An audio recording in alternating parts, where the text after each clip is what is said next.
Friends, இன்றைக்கி ஒரு இன்ட்ரெஸ்டிங்கான வீடியோ தான் பார்க்க போகிறோம். அதுக்கு முன்னாடி என்னுடைய சேனல் இப்போ தான் ஃபஸ்ட் டைம் பார்க்குறவங்களா இருந்தால் சப்ஸ்கிரைப் பண்ணிவிட்டு பாருங்கள் ஃப்ரெண்ட்ஸ். பக்கத்துலேயே ஒரு பெல் ஐக்கான் வரும், அதை நீங்கள் டச் பண்ணிட்டீங்கன்னா ஆளுன்னு ஆப்ஷனோட ஒரு பெல் ஐக்கான் வரும். அதை டச் பண்ணிட்டீங்கன்னா நான் போடுற வீடியோ எல்லாமே உங்களுக்கு உடனே நோட்டிஃபிகேஷன் கிடைச்சிடும். வீடியோவை ஃபுல்லாக ஸ்கிப் பண்ணாமல் பாருங்கள் ஃப்ரெண்ட்ஸ். நிறையா டிப்ஸ் அண்ட் ட்ரிக்ஸ் எல்லாமே சொல்லியிருப்பேன். அப்போ தான் எல்லாமே நீங்கள் முழுமையாக தெரிஞ்சுக்க முடியும். வாங்க இப்போ வீடியோக்குள்ளே போகலாம். ஹலோ ஃப்ரெண்ட்ஸ், இன்றைக்கி ஒரு இன்ட்ரெஸ்டிங்கான வீடியோ தான் பார்க்க போகிறோம்.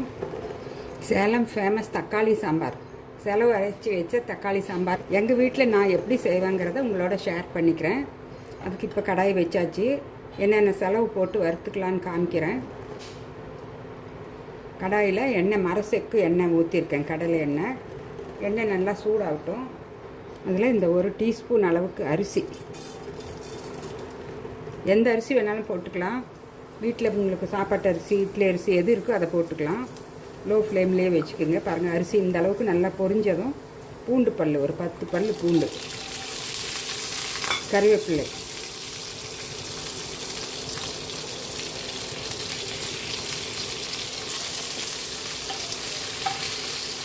பூண்டு கொஞ்சம் வதங்கட்டும்.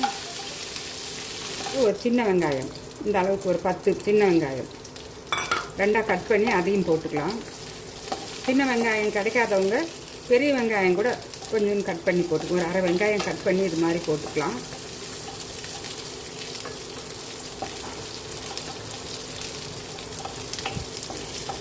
இது சேலத்தில் ரொம்ப ஃபேமஸ், செலவு அரைச்சி வச்ச தக்காளி சாம்பார்னு சொல்லுவோம். இது ரொம்ப டேஸ்ட்டாக இருக்கும். இட்லி, தோசை, பணியாரம், அது மாதிரி ஒயிட் ரைஸு கூட பிசைஞ்சு சாப்பிட்லாம், அவ்வளோ டேஸ்ட்டாக இருக்கும். இல்லை ஒரு டேபிள் ஸ்பூன் சீரகம் கொஞ்சம் அப்படியே பொரியட்டும்.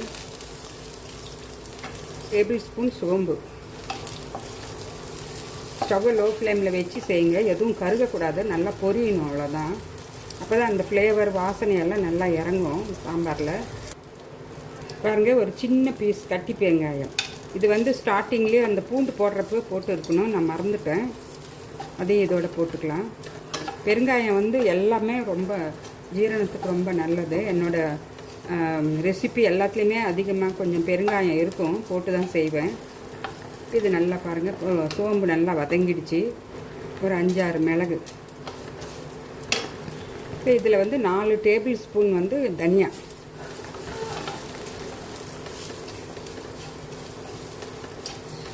விட்டு நல்லா அப்படியே லோ ஃப்ளேமில் வச்சு நல்லா வறுத்துக்குங்க. தனியாவோட வாசனை வரணும். இப்போ நாங்கள் ரெட் சில்லி மிளகாய், வரமிளகாய் வேணும்னா போட்டுக்கலாம். நான் மிளகாத்தூள் இப்போ ஆட் பண்ணிக்க போகிறேன் ரெட் சில்லிக்கு பதிலாக. சீக்கிரமாக நல்லா ஆட்டுறப்ப நல்லா நைஸாக அந்த பேஸ்ட் மாதிரி நல்லா ஆட்டி வந்துடும் பேட்ரு. அதனால் நான் மிளகாய்த்தூள் போட்டுக்கிறேன். நீங்களும் மிளகாய்த்தூள் இல்லைன்னா ரெட் சில்லி எது வேணால் போட்டுக்கலாம்.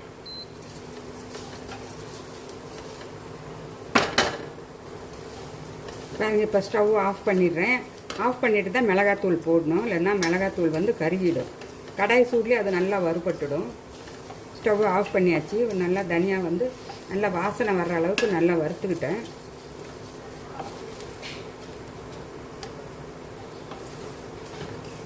இப்போ காரம் எங்களுக்கு டேஸ்ட்டுக்கு தகுந்த மாதிரி நம்ம போட்டுக்கலாம். ஒரு டேபிள் ஸ்பூன் வச்சுருக்கேன், போதும் எங்களுக்கு. தக்காளி இதுக்கு 5 தக்காளி போட போகிறேன். 5 தக்காளி போட்டால் இந்த கடாயில் 3/4 கடாய்க்கு சாம்பார் வரும். கூட ஆறுனதும் உங்களுக்கு ஃபைன் பேஸ்ட்டாக உங்களுக்கு அரைச்சி காமிக்கிறேன். இதில் தேங்காயும் ஆட் பண்ணணும். தேங்காய் நான் கடைசியாக தான் அரைச்சி சாம்பார் கொதித்து எல்லாம் வாசனையெல்லாம் அடங்கின பிறகு கடைசியாக தான் ஊற்றுவேன். உங்களுக்கு எவ்வளோ தேங்காயின்னு அதையும் காமிக்கிறேன். பாருங்கள், இப்போ இந்த கடாயை ஆஃப் பண்ண அப்புறம் 1 டேபிள் ஸ்பூன் பொட்டுக்கடலை. இது நல்லா சாம்பார் பைண்டிங் நல்லா ஒரு திக்னஸ் கொடுக்கும்.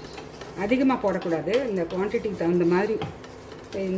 இந்த அளவுக்கு 4 டேபிள் ஸ்பூன் தனியாவுக்கு 1 டேபிள் ஸ்பூன் பொட்டுக்கடலை, அவ்வளோதான். இந்த கடாய் சூட்லேயே எல்லாம் வறுபட்டுடும். இப்போ அதுக்கு தேங்காய் பாருங்கள், தேங்காவோட மேல் மூடி அப்படியே ஒரு மேல் மூடியை அப்படியே பீஸ் பண்ணி எடுத்து வச்சுருக்கேன். இதை நான் ஃபைனலாக தான் அரைச்சி சாம்பாரில் ஊற்றுவேன். பாருங்கள், இப்போ நல்லா இது ஃபைன் பேஸ்ட்டாக நல்லா அரைச்சாச்சு. இதிலே நான் ஒரு 5 தக்காளி இந்த மாதிரி கொஞ்சம் சின்னதாக கட் பண்ணி வச்சுருக்கேன். அதையும் போட்டு நல்லா அரைச்சிக்கலாம். ரொம்ப நைஸாக அரைக்க வேண்டியதில்லை. தக்காளி போட்டால் சும்மா 1-2 அரைச்சிக்கிட்டால் போதும். தக்காளியும் போட்டு பாருங்கள், இந்த மாதிரி கொஞ்சம் திப்பியாக தக்காளி இருக்கணும். விப்பர் மோட்டில் சும்மா 1 நிமிஷம் மட்டும் நீங்கள் போட்டு எடுத்துக்கோங்க. ஒரே சுற்று, 1 சுற்று இல்லை 2 சுற்று. இப்போ கடாய் வச்சு நல்லா காஞ்சிடுச்சு. எண்ணெய் ஊற்றிக்கலாம். கடுகு 1/2 டீஸ்பூன். கடுகு நல்லா பொரியணுங்க. இன்னும் கொஞ்சம் பொரியட்டும்.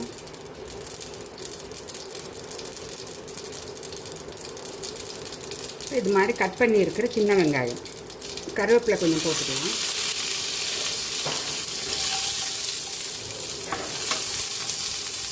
சின்ன வெங்காயம் கிடைக்காதவங்க பெரிய வெங்காயம் கூட நல்லா ஒரு 2 வெங்காயம் இது மாதிரி கட் பண்ணி போட்டுக்கலாம். சின்ன வெங்காயம் நல்லா இன்னும் நிறைய போட்ட வரைக்குமே நல்லாயிருக்கும். கொஞ்சம் வதங்கட்டும் வெங்காயம். இப்போ வெங்காயம் நல்லா வதங்கிடுச்சு.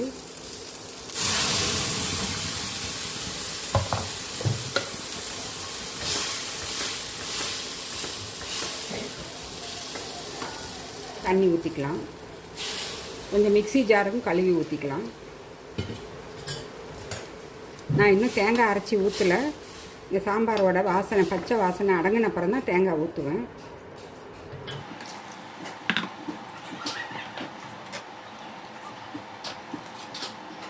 இப்போ இதுக்கு தேவையான அளவு உப்பு நல்லா 1 டேபிள் ஸ்பூன் அளவுக்கு போடுறேன்.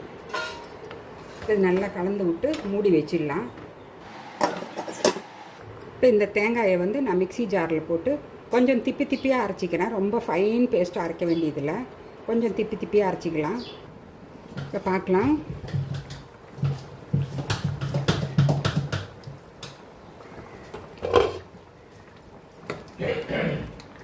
இப்போ சாம்பாரோட பச்சை வாசனை எல்லாமே போயிடுச்சு. இந்த மசாலாலாம் நாங்கள் வறுத்து போட்டதுனால ரொம்ப நேரம் கொதிக்க வேண்டியதில்லை. லைட்டாக அந்த தக்காளியெல்லாம் போட்டதுனால கொஞ்சம் நேரம் கொதித்தாலே போதும்.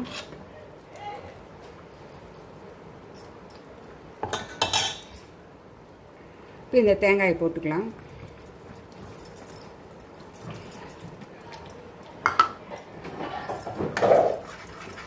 தேங்காய் போட்டு ரொம்ப நேரம் கொதிக்க வேண்டியதில்லை. கொஞ்சம் நேரம் கொதித்தாலே போதும்.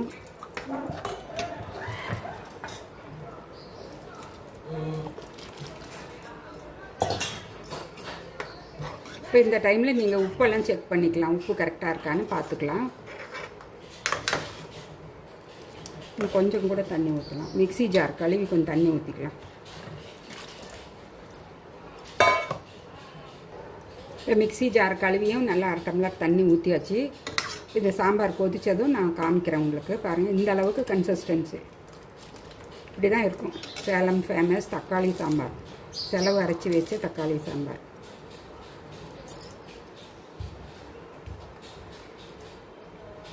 மூடி வச்சு நல்லா ஒரே 1 நிமிஷம் கொதிக்கட்டும். அப்புறம் காமிக்கிறேன் உங்களுக்கு எப்படி இருக்குதுன்னு. மூடி வச்சிடலாம்.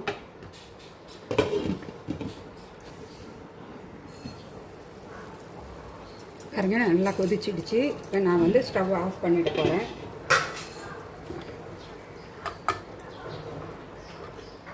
இப்போ ஸ்டவ் ஆஃப் பண்ணியாச்சு.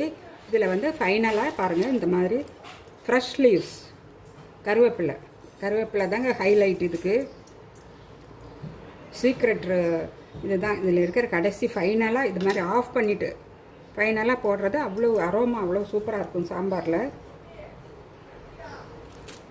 ஆல்ரெடி கொத்தமல்லியும் போட்டிருக்கேன். இப்போ கொஞ்சம் கொத்தமல்லி போட்டுக்கலாம். கொத்தமல்லி எல்லா டிஷ்ஷுலையுமே போட்ட வரைக்குமே டேஸ்ட்டு தான்.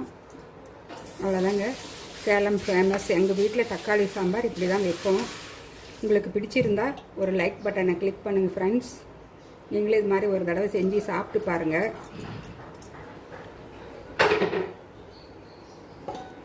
உங்கள் ஃபீட்பேக்கை கமெண்ட்ஸ் போடுங்க.